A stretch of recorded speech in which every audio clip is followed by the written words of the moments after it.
Hello everyone. इस session में हम डिस्कस करने वाले हैं एक फाइनेंशियल इंस्टीट्यूशन के बारे में जो एक इकोनॉमी का बैकबोन होता है। आप सही समझे, वो है बैंक्स। बैंक से ही फाइनेंशियल ट्रांजैक्शन इनिशिएट होती है। एक पर्टिकुलर कंट्री का जितना बैंकिंग सिस्टम स्ट्रांग होगा उतना ही ज्यादा फाइनेंशियल इंक्लूजन, मतलब हर एक इंसान को एक पर्टिकुलर कंट्री में फाइनेंशियल ट्रांजैक्शन करने का, फाइनेंशियल सर्विस अवेल करने का एक्सेस रहेगा। बात समझ आती है? पूरा का पूरा बैंकिंग स्ट्रक्चर आज हम समझने वाले हैं इंडिया के अंदर। ठीक है जी, हम इंडिया में एग्जाम दे रहे हैं तो हम इंडिया का बैंकिंग स्ट्रक्चर समझने वाले हैं। सबसे पहले आया बैंक को कौन रेगुलेट करता है। सर, ये रेगुलेट का क्या मतलब है? हमारा मिनिस्ट्री ऑफ फाइनेंस ध्यान रख रहा है कि हमारा फाइनेंशियल सिस्टम बढ़िया से काम करे, तो उसने एक रेगुलेटर को बनाया। बोला मिनिस्ट्री ऑफ फाइनेंस, बोला हाँ मैं ध्यान रख रहा हूँ, मैं गवर्नमेंट हूँ, मैं ध्यान रखूंगा कि जो भी ट्रांजेक्शन हो रही है, बट मैं अपना काम किसी और को दे रहा हूँ। अलग अलग रेगुलेटर बनाए जा रहे हैं, बड़ी ज्यादा ट्रांजेक्शन होने वाली है, बड़ा ज्यादा काम लगने वाला है, तो मैं हर एक पर्टिकुलर सेक्टर का, एक फाइनेंशियल इंस्टीट्यूशन का मैं अलग रेगुलेटर बना रहा हूँ। बैंक वालों के लिए उन्होंने किसको बनाया? Reserve Bank of India. Reserve Bank of India का एक्ट बना 34 के अंदर, जिसमें उसको पावर दे दी गई कि आप रेगुलेट करोगे सारे के सारे बैंकिंग इंस्टीट्यूशन को। बात समझ में आती है? पढ़ते हैं जी। तो बैंक्स के ऊपर आए सबसे कौन? Regulator, Reserve Bank of India. जी, रिजर्व बैंक ऑफ इंडिया आ गया, वो ध्यान रखना सारे के सारे बैंक के फंक्शन पे। रिजर्व बैंक ने बोला हम रेगुलेट कर रहे हैं। अब जो भी बैंक पे हम ध्यान रखेंगे, हमसे परमिशन लेगा ना काम करना है तो उसको बोला आपके ऊपर हमारे रिजर्व बैंक ऑफ इंडिया का एक्ट लगेगा, थोड़ी पावर्स उसके थ्रू दी गई। साथ में बैंकिंग रेगुलेशन का एक एक्ट बना है कि इसके थ्रू आपको काम करना है, इसको ध्यान में रखते आपको काम करना है। ठीक है। अब रिजर्व बैंक ने बोला मैं बैंक को दो पार्ट में डिवाइड कर रहा हूँ, एक शेड्यूल्ड बैंक और एक नॉन शेड्यूल्ड बैंक। ये शेड्यूल क्या है बताओ? रिजर्व बैंक ऑफ इंडिया ने एक शेड्यूल बनाया, बोला सेकंड शेड्यूल में बता रहा हूँ, इसमें बैंक्स के नाम लिखता रहूंगा जिनका ध्यान मैं रख रहा हूँ। जो मेरे से क्या कहते हैं, अगर कोई दिक्कत हुई ना कभी आगे जाके, तो मेरे पास आ सकते हैं जी, हम आपके अंडर काम कर रहे हैं, आप जो बोल रहे हो उसके थ्रू हम काम कर रहे हैं, आपके थ्रू हम पेमेंट्स करवा रहे हैं, सेटलमेंट करा रहे हैं, पैसे का ट्रांजेक्शन हो रहा है, सब कुछ आपकी देख रेख में ही हो रहा है। तो अगर कोई दिक्कत होगी तो रिजर्व बैंक बैठा है। तो बोला कि हाँ जी, एक है शेड्यूल्ड बैंक जिसको मैं नोटिफाई कर रहा हूँ, इसके ऊपर मेरे रूल्स एंड रेगुलेशन लगने वाले हैं, जो मैं बोलूंगा वो वैसे ही काम करेगा। एक आया नॉन शेड्यूल्ड बैंक, जिसके अंदर आरबीआई ने बोला हमारा कोई ध्यान नहीं रखा, हम ध्यान नहीं रखने वाले। पर ये नॉन शेड्यूल्ड बैंक, आरबीआई क्यों मना कर रहा है हम ध्यान नहीं रखेंगे? फिर बैंकिंग पे मतलब ध्यान कैसे रखेंगे, मतलब बैंकिंग का वर्किंग कैसे होगा, फाइनेंशियल इंक्लूजन का टास्क कैसे होगा? अब सारे के सारे काम पहले जो क्या कहते हैं फाइनेंशियल इंक्लूजन या फिर एक स्टेट लेवल पे काम चलते थे, कुछ वो कोऑपरेटिव बना लेते थे। वो क्या बोलते थे कि हम आपस में ही काम कर लेंगे, पैसा जमा कर लेंगे, दे देंगे। तो हर चीज पे आरबीआई तो नहीं आ सकता। तो उस रिस्पेक्ट में कुछ कोऑपरेटिव मिलके काम करने लग गए थे। इस बात को इसलिए नॉन शेड्यूल बैंक का कॉन्सेप्ट आया। शेड्यूल बैंक का कॉन्सेप्ट इसीलिए आया कि इसने बोला इस पर्टिकुलर बैंक के ऊपर आरबीआई ध्यान रख रहा है, और इन बैंक के ऊपर आपको करना है करो, बैंकिंग अगर आपको फंक्शन करना है, आप मिलके काम करो, कर लो जी, 5-6 लोग, 100 लोग, 1000 लोग मिलके काम कर रहे हैं। बट इसमें आरबीआई अपना क्या कहते हैं ध्यान नहीं रखेगा। अपने पेमेंट सेटलमेंट के जैसे आरटीजीएस, एनईएफटी ट्रांजैक्शन हो रहा है, सेटलमेंट हो रहा है, आरबीआई के पास आप पैसे मांगने चले जाते हो, अगर आपके पास कुछ कमी पड़ रही है, जो भी आरबीआई के रजिस्टर्ड बैंक है, तो ये नॉन शेड्यूल वाले नहीं आ सकते हमारे पास। बात समझ में आती है? मोटा मोटा आरबीआई ने बोला भाई ये बैंक है जो काम करेंगे बैंकिंग का, मैं ध्यान रख रहा हूँ इनके ऊपर, इनके ऊपर नॉन शेड्यूल के ऊपर मैं ध्यान नहीं रख रहा, आपको करना है कर लो। ठीक है जी। इसके बाद बात आई, शेड्यूल्ड बैंक को दो पार्ट में डिवाइड करा गया। कमर्शियल बैंक, कमर्शियल का मतलब क्या है? सर, कॉमर्स, कॉमर्स का मतलब बिजनेस, बिजनेस कर रहे हैं, बैंकिंग का काम ही बिजनेस करना तो है। कमर्शियल बैंक से वो बिजनेस कर रहे हैं। साथ में एक आया कोऑपरेटिव बैंक। अब कुछ कोऑपरेटिव बैंक आरबीआई ने अपने शेड्यूल में डाल रखे हैं। कह रहे ये कोऑपरेटिव बैंक बड़े हो गए जी, इनको हम अपना शेड्यूल बैंक बना रहे हैं, इनको हम शेड्यूल बैंक बना रहे हैं, हम इनका नाम डाल रहे हैं, ये हमारी बात मानेंगे, आरबीआई कह रहा है हमारी बात मानेंगे। तो कोऑपरेटिव का मतलब क्या है? इनका प्रॉफिट मोटिव नहीं है, ये कोऑपरेट करने आया है, ये अपने मेंबर्स के साथ कह रहे क्या बैंकिंग के अंदर क्या कॉमर्स वाला काम चल रहा है, ऐसा करेंगे, हम मिल जाते हैं कुछ लोग जिनके पास फालतू पैसा है वो उसमें दे दे, जिनको लोन चाहिए वो ले ले, और ये कोऑपरेटिव कुछ लोगों को अपॉइंट करके उसका ध्यान रख लेगी, पैसे का ध्यान रख लेगी। बात समझ में आती है? लॉजिक समझ में आता है जी? हमें असल समझ में आता है कि कोऑपरेटिव बैंक क्या है। पढ़ते हैं जी। अब कमर्शियल बैंक के अंदर बड़े सारे बैंक्स बनाए गए। सर, एक बैंक बना देते, क्या दिक्कत है इतने सारे बैंक बनने की? क्यों हमारा सिलेबस बड़ा है? आप समझो, आरबीआई एक गवर्नमेंट का सबसे बड़ा टास्क है फाइनेंशियल इंक्लूजन। अलग अलग टाइप के बैंक और फाइनेंशियल सर्विस, फाइनेंशियल इंस्टीट्यूशन बनाने का जो इंटेंट है, जो पर्पस है, वो सिर्फ फाइनेंशियल इंक्लूजन है, दूर दूर तक फाइनेंशियल इंस्टीट्यूशन पहुंच सके। बात समझ आती है? आप समझे जो कॉन्सेप्ट चलता है बैंकिंग कॉरेस्पॉन्डेंट का, आपके घर के बाहर बैंक बंदा आके बैठ जाता है। वो क्यों ऐसी सर्विस दे रहा है? ताकि फाइनेंशियल इंक्लूजन हो सके। बात समझ में आती है। सर कमर्शियल बैंक कितने टाइप के हैं बता दो हमें, ज़्यादा कहानियाँ ना मारो। ठीक है, पढ़ते हैं। पहला आया public sector bank. Public sector से मतलब समझ में आता है कि इसके अंदर मेजॉरिटी स्टेक किसका होगा? गवर्नमेंट का। फिर आता है प्राइवेट सेक्टर बैंक। प्राइवेट काम कर रहे हैं, कोई टेंशन वाली बात नहीं, ऊपर रेगुलेटर है। पैसा तो बनाएँगे, काम तो करेंगे, प्राइवेट सेक्टर की एंट्री ज़रूरी है ना, तभी तो वो क्या कहते हैं ज़्यादा अच्छी लेवल की सर्विस मिल पाएँगी, ज़्यादा इंक्लूजन हो पाएगा। फिर आया फॉरेन बैंक्स को भी अलाउ करा। फॉरेन बैंक्स, आप काम कर रहे हो बाहर, यहाँ पर आके भी अपना काम कर लो। आप अपनी ब्रांच यहाँ पे खोल के काम कर लो ना, हमें तो क्या है, हमें दूर-दूर तक क्या कहते हैं बैंकिंग की सर्विस देनी है। फिर गवर्नमेंट ने बोला कि ठीक है जी, बैंक्स जो सारे के सारे हैं ना, ये सारे के सारे पैसे वाले एरिया में काम कर रहे हैं। तो हम कुछ रीजनल रूरल बैंक्स बनाएँगे। ये गवर्नमेंट ओन्ड बैंक्स हैं। ये रूरल एरिया में बनाए गए। भई हमें सबको सर्विस दे रहे हैं बैंकिंग की। ठीक है जी। ये इतने सारे बैंक्स आप समझ रहे हो क्यों बनाए जा रहे हैं? तो हर बंदे को सर्विस मिलेगी तभी तो एक फाइनेंशियल सिस्टम स्ट्रॉन्ग हो पाएगा। ठीक है। फिर आएगा पेमेंट्स बैंक, जिनका काम जो इनिशिएट हुआ कि पेमेंट्स कराने में हेल्प कर रहे थे। बाद में आती है इंडियन पोस्ट पेमेंट बैंक आया, पेटीएम पेमेंट बैंक आया। फिर आए हमारे स्मॉल फाइनेंस बैंक। ये किस लिए बनाए गए? ये छोटे लेवल के क्या कहते हैं हाउस होल्ड को कैटर करने के लिए इस पर्टिकुलर बैंक को बनाया गया कि आप इन सेगमेंट का ध्यान रखोगे, जहाँ पर आप छोटे लेवल के लोन दे रहे हो, छोटे अमाउंट के लोन दे रहे हो। वो मतलब उनका ये ना रहे कि वो अंडर सर्व्ड है, वो अनसर्व्ड ना रह जाए। ठीक है? साथ में लोकल एरिया बैंक का कॉन्सेप्ट आया।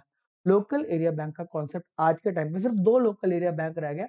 ये सारे के सारे लोकल एरिया बैंक जो पहले के थे, वो कन्वर्ट हो गए स्मॉल फाइनेंस बैंक। अब हम हर एक बैंकिंग के बारे में पढ़ने वाले हैं। अच्छा, कोऑपरेटिव बैंक को 2 पार्ट में डिवाइड करा गया। एक अर्बन कोऑपरेटिव जो अर्बन एरिया के अंदर सिचुएटेड है, उनके लोगों को सर्विस दे रहा है और साथ में रूरल कोऑपरेटिव जो रूरल एरिया में सिचुएटेड है। अब पढ़ते हैं कमर्शियल बैंक्स के बारे में in detail.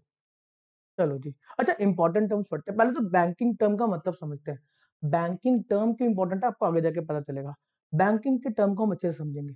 Means the accepting, accept पैसा ले रहे हो for the purpose of lending. आप पैसे को एक्सेप्ट कर रहे हो for the purpose of lending और इन्वेस्टमेंट। ये बैंकिंग की डेफिनेशन मोस्ट इंपॉर्टेंट याद करेंगे। आगे जाके फिर से पूछूंगा मैं। बैंकिंग के डेफिनेशन क्या means the accepting for the purpose of lending और investment of deposits of money from the public repayable on demand. जब भी पैसा मांगने आएंगे, जो भी आपने एक्सेप्ट किया ना डिपॉजिट को, जब पैसा मांगने आएंगे तो आपको देना पड़ेगा। या अदरवाइज कभी कभी क्या होता है, आप कहते हो ना लॉन्ग टर्म का पैसा दिए, एफडी करा ली। एफडी का तो आप भाई आना 2 साल बाद जब आपकी एफडी टूटेगी तब देंगे। ठीक है। बैंकिंग का मतलब है कि भाई आप एक्सेप्ट कर रहे हो for the purpose of lending deposits of money from public repayable on demand और otherwise and withdrawal by cheque draft otherwise. उनको पैसा निकाला तो चेक ड्रॉ करके सेल्फ का पैसे को निकाल सकते हैं। ठीक है जी। शेड्यूल्ड बैंक क्या है? Scheduled bank is a bank included in second schedule, most important second schedule of RBI Act. The RBI can direct the inclusion of second schedule of any bank not already so included in which carrying on the business of banking. RBI को लगता है किसी को second schedule में आना चाहिए तो उसको लेकर रखेंगे। रिक्वायरमेंट क्या है? उसकी paid up capital and reserves कितने होने चाहिए? 5 लाख रुपए के, मिनिमम 5 लाख रुपए के होने चाहिए। अब हम शेड्यूल और नॉन शेड्यूल बैंक के बारे में डिस्कशन करने वाले हैं। क्या बेनिफिट्स हैं, क्या मतलब प्रोज एंड कॉन्स हैं इसके। शेड्यूल बैंक के बारे में बात करेंगे। भाई सबसे पहली बात, आपको 5 लाख रुपए चाहिए तब जाके आप शेड्यूल बैंक बन सकते हो। कहाँ पे लिस्टेड होता है? Second schedule of RBI act. Cash reserve ratio क्या होता है? ओए होए ये क्या हो गया? ये तो टर्म ही नहीं सुनी सर आपने आज तक। कुछ ना कुछ अब आरबीआई रेगुलेट कर रहा है। वो कह रहा है ठीक है आप इतना पैसा ले रहे हो, आप सारा का सारा पैसा लोन के रूप में नहीं बांट सकते। हम बताएंगे आपको कुछ पैसा अपने पास मेंटेन करना है। कोई पैसा मांगने आ जाए, डिमांड करे तो आपके पास होना चाहिए। तो उसमें आरबीआई ने बोला कि जो भी रिजर्व्स है वो आप हमें दोगे, मेंटेन्ड विद आरबीआई। आरबीआई कहता है हम आप पे इतना ट्रस्ट नहीं कर रहे, जो भी पैसा आपको बोले ना रखो अपने पास, वो आप आरबीआई के पास अकाउंट खुलाओ, उसमें रख दो। नॉन शेड्यूल बैंक में क्या बोला? पहली बात तो नॉन शेड्यूल बैंक को ऐसी कोई रिक्वायरमेंट नहीं, आरबीआई रेगुलेट ही नहीं करता। Not listed in second schedule, जो इसका रिजर्व है इसको भी मेंटेन तो करना पड़ता है। आरबीआई आरबीआई के पास नहीं, मेंटेन्ड विद इटसेल्फ। या तो आप करंट अकाउंट खुलवा के आरबीआई के पास रख सकते हो। आरबीआई आपको डायरेक्टली रेगुलेट नहीं कर रहा, बट इनडायरेक्टली कहीं ना कहीं से वो आपको रेगुलेट कर लेगा। अभी हम पढ़ेंगे आगे। बैंकिंग की डेफिनेशन इसलिए बोला इंपॉर्टेंट है। ठीक है। मेंटेन्ड विद इटसेल्फ और by way of balance in current account with the RBI state. जो भी पैसा आपको रखा गया, देखो ध्यान तो रखेंगे ना, तो इसलिए बोला जो भी पैसा बोला गया आपको अलग रखने का, सेपरेट रखने का, वो अपने पास रख लो, आरबीआई के पास रख लो, स्टेट के पास रख लो, जहां का भी आपका बैंक है। ठीक है। स्टेट का मतलब स्टेट का जो गवर्नमेंट है उसके पास। Borrowing, scheduled bank are allowed to borrow money from RBI. RBI से पैसा ले सकते हो। लास्ट वो लेंडर होता है ना, लास्ट लेंडर के आपके पास पैसा नहीं रहेगा तो आप जाके मांग लोगे आरबीआई में पैसा खत्म हो गया आप दे दो। आरबीआई कह रहा है हाँ भाई देंगे, कोई टेंशन नहीं, हमने आपको बोला है। और साथ में नॉन शेड्यूल्ड बैंक है, वो पैसा नहीं मांग सकते आरबीआई से। रिटर्न्स, आपको अपनी डिटेल्स देनी है आरबीआई को। जो नॉन शेड्यूल्ड बैंक है, कोई रिटर्न विटर्न नहीं देनी है आपको आरबीआई को, कोई आपको रिपोर्टिंग नहीं करनी। रेमिटेंस, अब रेमिटेंस की बात करें, पैसे का ट्रांसफर होता है ना, scheduled bank get remittance through the office of RBI. RBI help करता है पेमेंट एंड सेटलमेंट में, क्लियरिंग करवाता है ट्रांजेक्शन की। यहाँ पर आपको कोई बेनिफिट नहीं है। जो आरटीजीएस, एनईएफटी, जो रियल टाइम ट्रांजेक्शन हो रही है वो आरबीआई के थ्रू होती है। यहाँ पर नॉन शेड्यूल बैंकों को उसको फैसिलिटी नहीं होगी आरटीजीएस एनईएफटी की। आरबीआई कहेगा आप तो हमारे शेड्यूल में नहीं हो, आपसे निकलो यहाँ से, हम नहीं करा रहे आपको। ठीक है सर, ये नॉन शेड्यूल बैंक फिर कोई बनेंगे क्यों जब वो ट्रांसफर नहीं कर सकते? पढ़ेंगे आगे जाके क्यों बनेंगे। यहाँ पर बेनिफिट्स है, आप पैसे डिपॉजिट करो आपको ज्यादा रेट ऑफ इंटरेस्ट मिल रहा होगा कहीं ना कहीं से। वो एक तरह का क्या पता इन्वेस्टमेंट्स का काम कर रहे हो सिर्फ। ठीक है जी, ठीक है जी, पढ़ते आगे पढ़ते हैं। कमर्शियल बैंक के बारे में हम डिटेल नॉलेज लेने वाले हैं। पहले बात आई पब्लिक, पहली बात तो कमर्शियल बैंक दो टाइप के हो सकते हैं, शेड्यूल्ड और नॉन शेड्यूल्ड। शेड्यूल में नाम लिख दिया तो कमर्शियल हो गया, शेड्यूल कमर्शियल बैंक हो गया। और अगर वहां पे शेड्यूल में नाम नहीं लिखा तो non scheduled commercial bank. Commercial bank के हम इन डेप्थ की नॉलेज देते हैं। पब्लिक सेक्टर बैंक क्या है? Public sector bank means are those bank in which the government hold more than 50% of the total stock. ठीक है जी, सेफ्टी के लिए कहते हैं, गवर्नमेंट ओन करता है एक तरह का, कोई टेंशन नहीं, हमारा पैसा सेफ है, अगर कुछ होता है तो आरबीआई और गवर्नमेंट हमारा पैसा वापस करेगी। ठीक है, इसके बाद है private sector bank. Private sector bank means bank licence to operate in India. Banking regulation act के अंदर आपको लाइसेंस लेना पड़ता है अगर आपको काम करना है। बैंक का वर्ड यूज करना है तो लाइसेंस लेना पड़ेगा। आपको बैंकिंग रेगुलेशन एक्ट के अंदर जाके अप्लाई करना पड़ता है, फिर आपको वहां का लाइसेंस मिलता है। प्राइवेटली ओन्ड, आप जाके शेयर खरीद सकते हो। आप खरीदो एक्सिस बैंक वगैरह कहीं के भी शेयर खरीदो, वो प्राइवेटली ओन्ड बैंक है। यस बैंक देख लो। ठीक है, फिर आए फॉरेन बैंक। फॉरेन बैंक को बोला आप बाहर आपकी कंपनी है, बट यहाँ पर आप ब्रांचेस के रूप में काम कर सकते हो। Foreign banks are identified as bank from a foreign country working in India through branches. RBI has provided rules and guidelines. अब सबके लिए अलग रूल्स एंड गाइडलाइन आ जाते हैं। जो थोड़े से बड़े बैंक्स होते हैं उनके लिए थोड़ा सा अलग रेगुलेटरी रिक्वायरमेंट है, कहीं ना कहीं चेंजेस आ जाते हैं कि हाँ यार आपके पास बहुत ज्यादा पैसा है, आप एक हमारे फाइनेंशियल सिस्टम के अंदर एक मेजर स्टेक होल्डर हो, तो हम आप पे थोड़ा एक्स्ट्रा ध्यान रखेंगे। कहीं आप फेल हो गए तो वो पड़ा ना टू बिग टू फेल, तो वैसा वाला सीन भी हो जाता है। ठीक है, ऐसे आए रीजनल रूरल बैंक्स। अब इसका इंटेंट क्या था रीजनल रूरल बैंक का, कि भाई हमारे रूरल एरिया के अंदर सर्विसेज दे सके। Regional rural banks are government own schedule commercial bank of India that operate. अच्छा बात समझ आती है, यहाँ पर एक कमर्शियल बैंक क्यों है? ये कोऑपरेटिव तरीके से काम नहीं कर रहे, ये भी कॉमर्स कमर्शियल कर रहे हैं, मतलब पैसा कमाने के लिए काम कर रहे हैं। Of India that operates at regional level in different state of India. These banks are under the ownership of ministry of finance government of India. अब इसका ओनरशिप स्ट्रक्चर भी पढ़ते हैं। They were created to serve rural areas with basic banking and financial services. Mission क्या है RBI का, ओ RRB का? To create credit needs of the relatively unserved and underserved rural area. बात में आती है शेयर होल्डिंग पैटर्न क्या आरआरबी का, उसमें स्पॉन्सरिंग एंटिटीज होती है 50-35-15 अमंग द सेंट्रल गवर्नमेंट। 50% वहां का सेंट्रल गवर्नमेंट रखेगा। स्पॉन्सरिंग बैंक, जो ऊपर आपके जनरली पब्लिक सेक्टर बैंक होता है उसको स्पॉन्सरिंग बैंक बोला गया। और साथ में स्टेट गवर्नमेंट, 50% सेंट्रल गवर्नमेंट, 35% आपका स्पॉन्सरिंग बैंक और 15% स्टेट गवर्नमेंट रिस्पेक्टिवली, जिस भी रूरल एरिया में खुला हुआ वाला बैंक। अब आगे बढ़ते हैं, सुनो। ये रीजनल रूरल बैंक के लिए एक पर्टिकुलर एक्टिविटी के लिए काम दे दिया गया नाबार्ड। सर ये नाबार्ड क्या है? तो एक अलग एक्ट बनाया गया, उसके अंदर एक अलग बैंक बनाया गया, जिसके अंदर बोला कि नाबार्ड हम बना रहे हैं। नाबार्ड के अंदर जो काम रहेगा वो एग्रीकल्चर और रूरल डेवलपमेंट के लिए है। नाबार्ड की बात क्या है? National bank for agriculture and rural development. इसको क्या बोला गया कि आपके पास बैंकिंग रेगुलेशन एक्ट के अंदर हम नाबार्ड को national bank for agriculture and rural development का इंस्पेक्शन, जो चेकिंग करनी है, उसका टास्क हम आपको डेलीगेट कर रहे हैं। आरबीआई कह रहा है मैं नहीं रख रहा इंस्पेक्शन, रेगुलेट आरबीआई ही करता है, बट इंस्पेक्शन का काम पढ़ेंगे। Section 35 sub section 6 of banking regulation act ने क्या बोला? The national bank of agriculture and rural development has been given authority to inspect regional rural bank, state and central cooperative bank. बात समझ में आती है? ठीक है जी, काम दे दिया, स्पेसिफिकली एक अथॉरिटी बनाएगी ना कि भाई हमें एग्रीकल्चर और रूरल डेवलपमेंट करना है, तो इसकी एक अलग अथॉरिटी बनाएगी कि आप इस पे इंस्पेक्ट करो। बात समझ में आती है जी, बात समझ में आती है। दे दिया काम, अच्छी बात है, कोई टेंशन वाली बात ही नहीं। तो अगर हम क्या बोलेंगे, नाबार्ड एक रेगुलेटरी है? नहीं, सिर्फ उसको इंस्पेक्शन की पावर मिली। इंस्पेक्शन में जो भी फाइंडिंग होगी वो आरबीआई को दे देगा, रेगुलेटर को दे देगा, जी ये इंस्पेक्ट किया, अब जो भी करना है वो आप बता दो क्या करना है। ठीक है, आगे आया हमारे payments bank. Payments bank offer remittance service. ये सिर्फ रेमिटेंस, पैसा इधर से उधर करवा रहे हैं। मोबाइल पेमेंट, ट्रांसफर, परचेज और other banking service like ATM, debit card, net banking, third party fund transfer, but can not advance loan और इशू क्रेडिट कार्ड। इनको बोला आप लोन के लिए नहीं बने, आप पेमेंट कर, आपके नाम ही पेमेंट है सिर्फ। कोई लोन के लिए हमारे अलग अलग बैंक बने। और क्यों कराया गया, ये क्यों काम करा गया, आप समझो। अगर पेमेंट्स बैंक लोन नहीं दे रहे तो इनका कोई क्रेडिट रिस्क है? कोई लोन ही नहीं दे रहे, सिर्फ पेमेंट्स करवा रहे हैं, तो ज्यादा इसके ऊपर रेगुलेटरी रिक्वायरमेंट कम रहेगी। ज्यादा से ज्यादा लोग आएंगे पेमेंट्स के अंदर घुसने के लिए कि भाई हम पेमेंट बैंक खोलेंगे, हम पेमेंट बैंक खोलेंगे। पैसा कुछ ना कुछ तो कमाएंगे ना वो सर्विसेज दे के। तो सारे के सारे इसमें फाइनेंशियल इंक्लूजन कितना ज्यादा बढ़ जाएगा। ठीक है, ओके जी। The bank can accept a restricted deposit that is currently limited to. आप पैसा रखवा सकते हो पेमेंट्स बैंक के अंदर, आप पैसे को होल्ड कर सकते हो 2 लाख रुपीज पर कस्टमर तक। ठीक है जी, पेमेंट्स बैंक के अंदर आप 2 लाख रुपीज कर सकते हैं hold.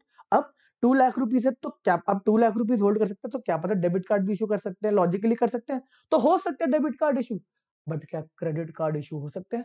No no no, credit card issue नहीं हो सकते भाई, लोन तो दे नहीं सकता। क्रेडिट कार्ड में तो नाम ही क्रेडिट है, लोन है, तो payments bank credit card issue नहीं कर सकते। ठीक है जी, बात समझ आती है। आगे बढ़ते हैं। स्मॉल फाइनेंस बैंक है, सर ये बैंक है, मैं समझ में आता है कमर्शियल बैंक है। ये मतलब इसका क्या पर्पस क्या है?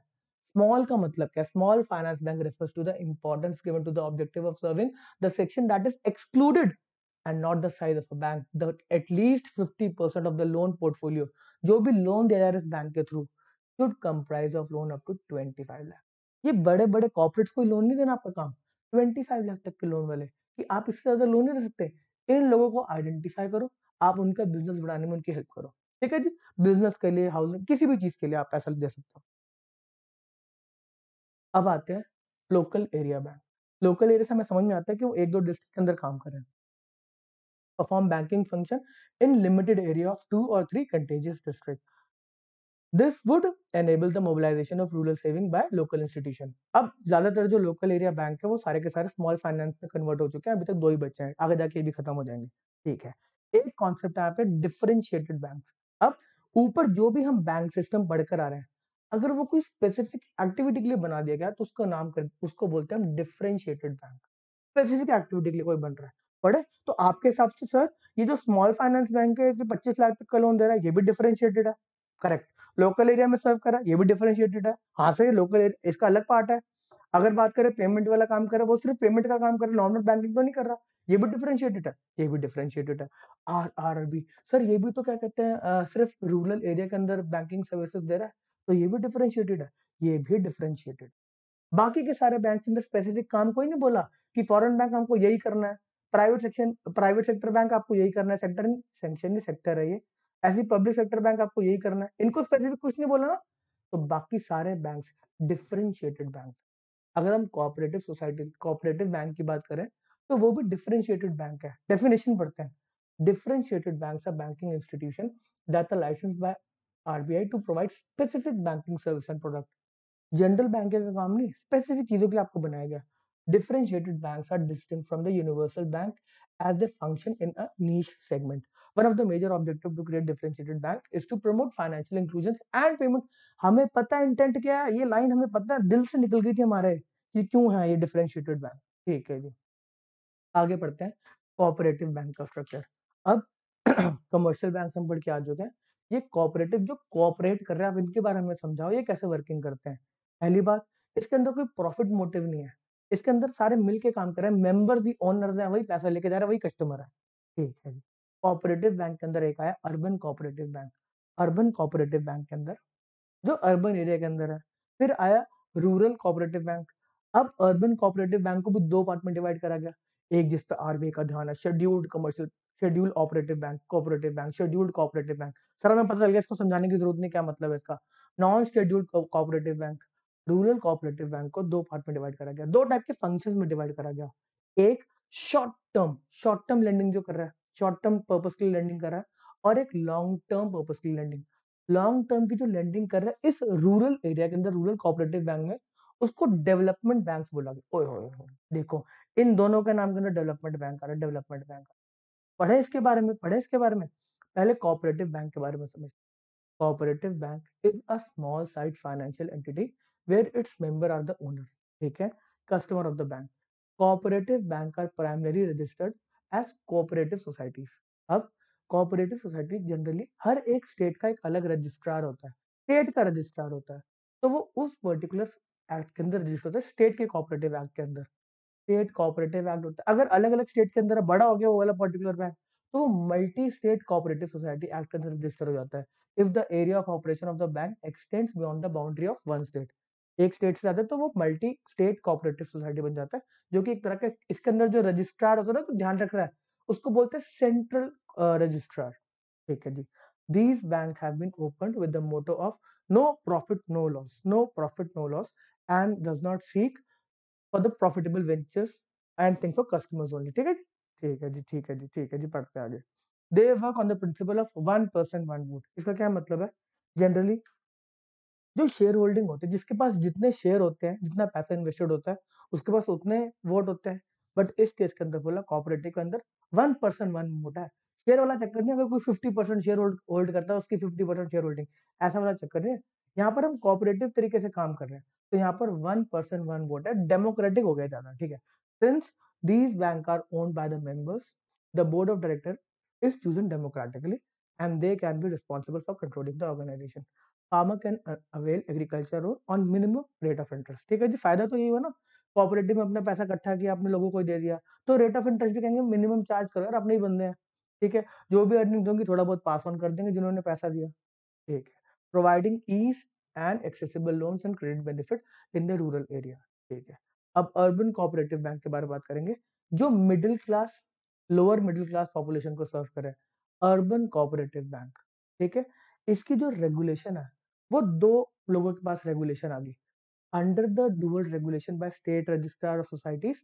बट डुअल रेगुलेशन पहले होती थी, जो भी था इसके अंदर कोऑपरेटिव बैंक, हमें सर समझ में आता है कोऑपरेटिव बैंक में ना, इसके अंदर जो आया था एक स्टेट रजिस्ट्रार के अंदर रजिस्टर हुआ, और उसके बाद अगर शेड्यूल्ड आ गया तो मतलब आरबीआई भी इसको रेगुलेट कर रहा है। तो ये डुअल क्या कहते हैं, हमारी वो हो गई क्या कहते हैं, रेगुलेटरी, कि स्टेट वाला रजिस्ट्रार भी उस पर कंट्रोल रखेगा, और फिर जो हमारा क्या कहते हैं आरबीआई, क्योंकि इसको शेड्यूल में इंक्लूड कर दिया तो वो भी कंट्रोल रखेगा। बट 2020 के अंदर बातें चेंज होगी। All the urban cooperative bank जो middle class, lower middle class population को सर्व करे थे उनको, and multi state cooperative bank को बोला कि ये आरबीआई के अंडर ही आएंगे। वो रजिस्ट्रार वाली बात वहां पे खत्म कर दी और आरबीआई के अंडर इनको लेकर आए। बात समझ में आती है? ठीक है सर, अर्बन कोऑपरेटिव बैंक हमें बात समझ में आती है। अब आए आपके rural cooperative bank.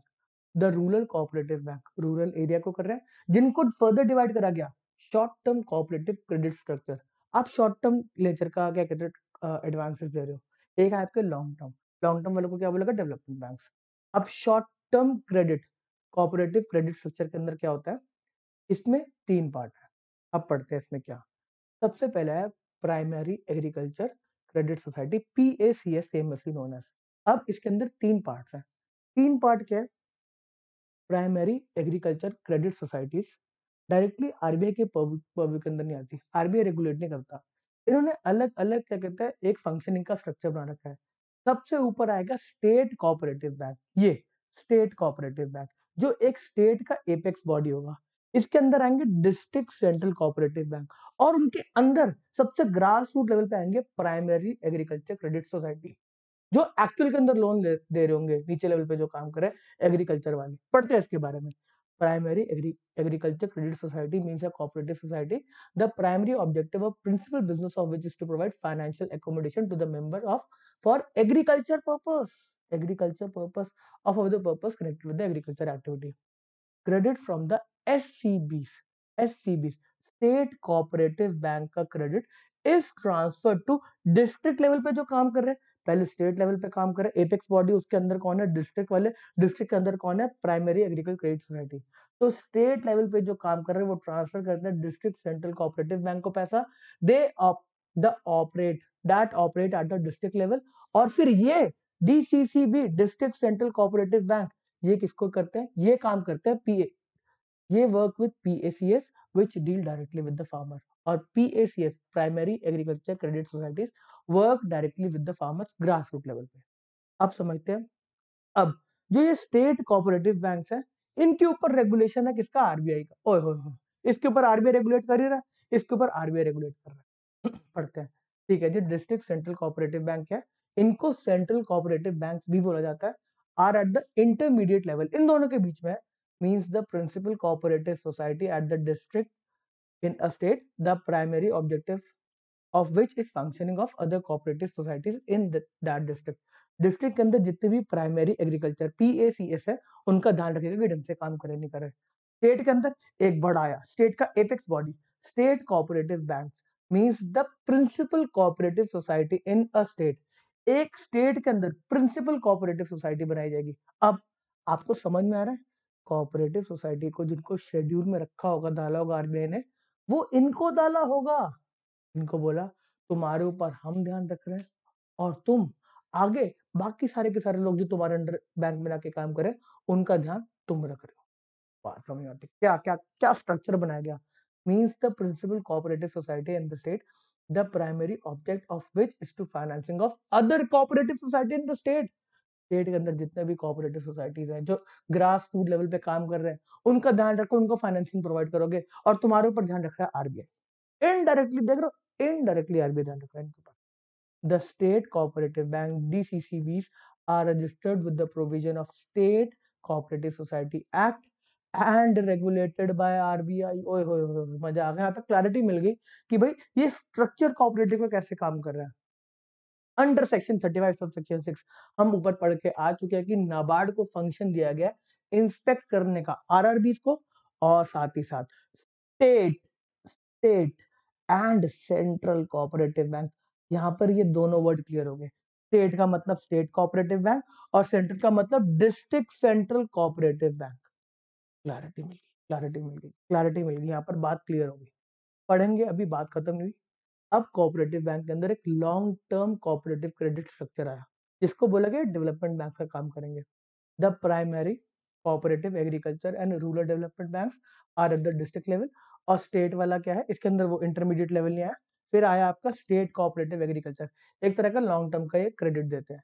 Eight the state level bank has been providing typically medium and long term loan to provide funding for investment in agriculture. Long term funding हो रही है, किस तरीके की होगी, farm mechanisation, minor irrigation, rural industries, housing वगैरह, इन सब के लिए पैसा वो देंगे। Long term cooperative credit structure है ये। ठीक है जी। अब एक बात की हम और क्लैरिटी लेके जाएंगे। आपके बैंकिंग रेगुलेशन एक्ट ने क्या बोला कि अगर कोई बैंक का वर्ड यूज कर लेगा अपने साथ, तो उस पर तो रेगुलेट आरबीआई करेगा, और बैंक का वर्ड आप यूज कर नहीं सकते, आपको परमिशन लेनी पड़ेगी, लाइसेंस लेना पड़ेगा। तो सेक्शन 3 बैंकिंग रेगुलेशन एक्ट ने बोला, छोड़ दो जो नाबार्ड के एक्ट में लिखा है, कोई भी primary agriculture society banking regulation act apply नहीं करेगा प्राइमरी एग्रीकल्चर क्रेडिट सोसाइटी और a credit cooperative society whose primary object and the principal business is providing long term finance। Sir बात यहाँ पर अटक गई। ऊपर आपने जो मैं बोला कि long term cooperative credit structure है, मतलब इस पर भी कोई बैंकिंग रेगुलेशन एक्ट अप्लाई नहीं करता, और बैंकिंग रेगुलेशन एक्ट अगर अप्लाई नहीं करता तो आरबीआई भी इसका रेगुलेटर नहीं है, तो आरबीआई भी इसका रेगुलेटर नहीं है। बात को समझेंगे। यहाँ पर बोला अगर कोऑपरेटिव सोसाइटीज है, उसके ऊपर अगर वहां पर बैंक का वर्ड यूज हो गया, आगे पढ़ेंगे, if such society does not use as a part of its name और in connection with its business the word bank, banker और banking does not act as a drawee of cheque, तब तब उसके ऊपर ये एक्ट अप्लाई नहीं करता। अगर वो अपने नाम के अंदर बैंक का वर्ड यूज नहीं करता, तो उसके ऊपर बैंकिंग रेगुलेशन एक्ट अप्लाई नहीं करता। अब आपको समझ में आ रहा है, इसके अंदर जो primary agriculture credit society PACS है, उसके ऊपर आरबीआई क्यों रेगुलेट नहीं करता। क्योंकि ये अपने वर्ड में बैंकिंग का वर्ड यूज नहीं करता, बैंकिंग रेगुलेशन एक्ट इसको अप्लाई नहीं करता। बैंकिंग रेगुलेशन एक्ट अगर अप्लाई नहीं करता तो आरबीआई किसको रेगुलेट करेगा? आरबीआई कैसे रेगुलेट कर सकता है? तो आरबीआई इसको तभी रेगुलेट नहीं करता। बात समझ में आती? क्लैरिटी, एकदम फुल क्लैरिटी। नीचे देखेंगे, यहाँ पर देखो आपके सामने ये जो primary cooperative agriculture rural development bank लिखा है। अगर बैंक लिखा है तो मतलब वो रजिस्टर्ड है बैंकिंग रेगुलेशन एक्ट के अंदर, मतलब आरबीआई उसका रेगुलेटर है। तो इस सेक्शन से आपको काफी क्लैरिटी मिल जानी चाहिए। तो ये पूरा का पूरा बैंकिंग का स्ट्रक्चर है इंडिया का, इससे बाहर नहीं है। डिटेल में हम और बैंक के बारे में आगे कभी पढ़ाई कर लेंगे, बट बैंकिंग का स्ट्रक्चर आपके सामने पूरा यही है। ठीक है जी, ये पूरा का पूरा स्ट्रक्चर है, ये पूरी की पूरी फाइल आपके सामने कैसे बैंक ऑपरेट करते हैं इंडिया के अंदर। तो बैंक्स के ऊपर जो लेक्चर है उसको यहीं पे समाप्त करते हैं। अगले लेक्चर में हम नॉन बैंकिंग फाइनेंशियल इंस्टीट्यूशन बनेंगे। वो क्यों बने, उनका पर्पस क्या था, बैंक्स का काम नहीं हो पा रहा था क्योंकि फिर नॉन बैंकिंग फाइनेंशियल इंस्टीट्यूशन बनाए। चलो जी, इस लेक्चर को यहीं पे समाप्त करते हैं, अगले लेक्चर में डिस्कशन करेंगे। Okay, tata, bye bye.